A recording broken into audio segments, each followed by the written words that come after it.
Good evening. My name is Taylor Hosendorf. I'll be presenting to you my persuasive speech for today. Have you ever heard of postpartum depression, also known as PPD? I personally have this and still am experiencing this condition. This condition is a very serious issue. Today I plan on educating you, giving you a story in my life, and trying to motivate you to help out. The important thing to education, that's the key to success, basically. So I plan on educating you as far as what tips, what ways, or just to inform you of the information regarding PPD. According to CEE PPD, typically 10 to 20% of women giving birth develop postpartum depression. To think about it, that's a big percentage. A lot of moms have it. Also, according to CEE PPD can last longer than baby blues. Baby blues is actually another form of depression right after having a baby, but it's not something that lasts super long. It is different.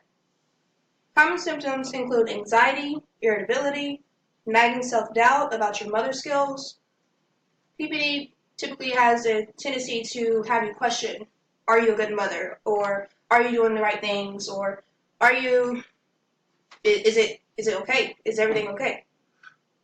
According to Women's Health, in the first 24 hours after childbirth, hormone levels quickly drop back to normal from your pre-pregnancy, meaning before you got pregnant. Levels like this, they feel as if it's causing your depression.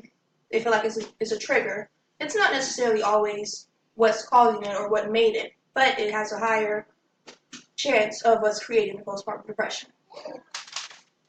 It's actually important to watch and keep an eye on the mom after having the baby or during the pregnancy. It's always a good option just to watch her and make sure she knows that you're mentally there, physically there for everything.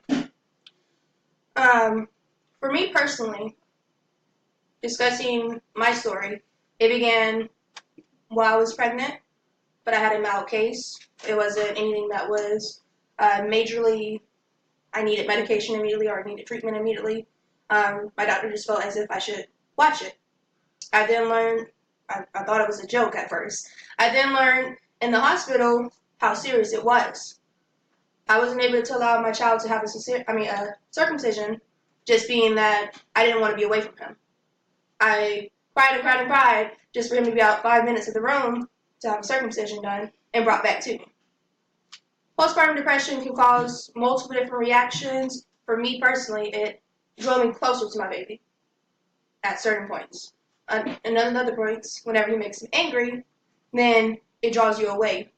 So everyone experiences postpartum depression differently. For me personally, in the hospital, whenever I first birthed him actually, that's how often it changes. When I first birthed him, they handed me my child after they cut the umbilical cord, and they said, here, you can have him. I looked at my mom, I looked at my significant other, and I said, get this baby off of me. Later in the hospital, I still wanted him. I wanted him, and I couldn't let him go. He would sleep with me. He would be everywhere with me. It actually showed me basically a bipolar disorder. I compare it similar to bipolar disorder, just being that you have mixed emotions. It's all everywhere. Doctors, as of this day, still have not prescribed me. I am seeing professionals have not prescribed me the right medications to help me back normal. I feel I'm in normal.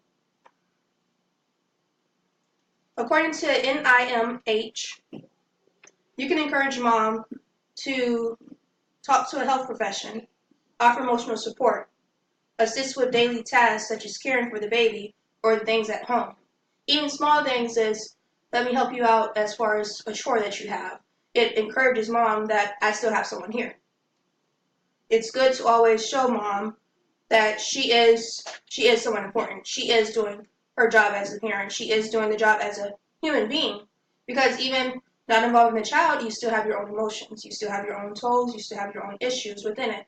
So it's no telling what the postpartum depression is going to impact on you. It's best to strive to make mom feel comfortable for whatever way that you can. Mom might have mixed emotions. Just be open-minded. Sometimes they don't want to be talked to. But sometimes it's best for you just to sit there and say, I'm not going to talk to you, but I am going to sit with you.